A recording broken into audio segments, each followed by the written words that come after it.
আজকে করব ওলের ডালনা। এই যে ওলগুলো এখানে সেদ্ধ করে নিয়েছি, আর এটা ওলের আলু। ওলগুলো ভেজে নেব।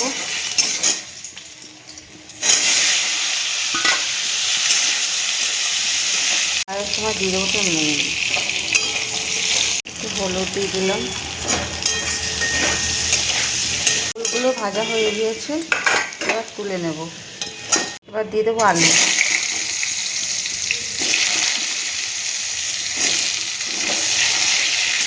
আলুটা ভেজে নেব। আদা জিরে টমেটো পেস্ট করে নিয়েছি, ভাজা হয়ে গেছে। এবার দিয়ে দেবো মশলা। হলুদ দিয়ে দিলাম,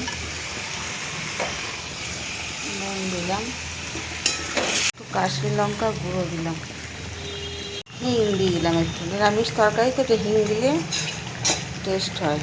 সেদ্ধ করে নেওয়ার পর এবার দিয়ে দেবো ওল।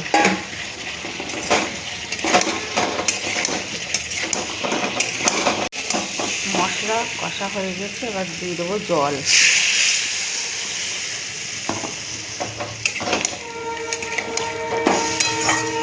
আর নামানোর সময় ঘি গরম মশলা দিয়ে নামিয়ে নেব।